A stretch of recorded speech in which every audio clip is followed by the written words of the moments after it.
A land of green hills. Far away in the Indian Ocean lies a beautiful island called Sri Lanka. It is known for its beaches, elephants, and most of all tea. Everywhere you look in the hill country, you'll see green tea bushes stretching across the land. But do you know how tea became such a big part of Sri Lanka?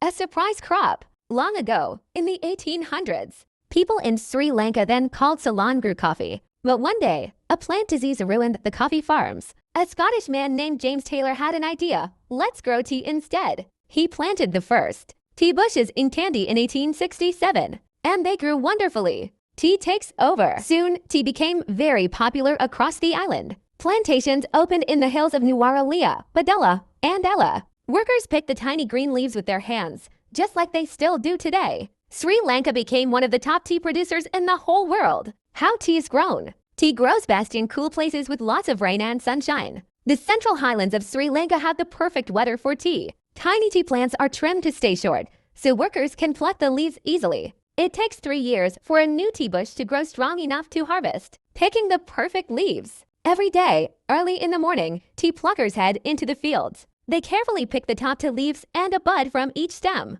The leaves go into big baskets they carry on their backs. This fresh tea is then rushed to the factory the same day, from leaf to cup. At the factory, the tea leaves are spread out to dry. Next, they're rolled, crushed, and left to oxidize. This gives tea its flavor. Then the leaves are dried again and sorted by size and quality. Finally, the tea is packed and ready to ship all over the world. Sri Lanka makes many kinds of tea: black tea, green tea, and white tea too. The types of tea. Black tea is the most popular and has a strong, bold taste. Green tea is lighter and has a fresh, grassy flavor. White tea is the rarest. It's made from the youngest buds and picked by hand.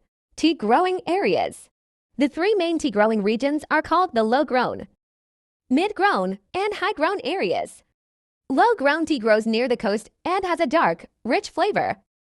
Mid-grown tea comes from the middle hills and is smooth and balanced. High-grown tea from places like Nuwara Eliya is light, bright, and full of aroma. Tea and the people. Thousands of people in Sri Lanka work on tea estates.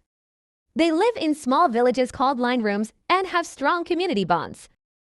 The tea industry helps schools, hospitals, and families across the country.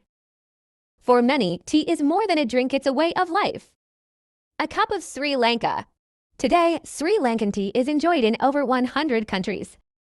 People around the world sip Ceylon tea with breakfast, at tea time, or before bed. Next time you drink a cup of tea, think of the hills, the workers, and the long journey it made.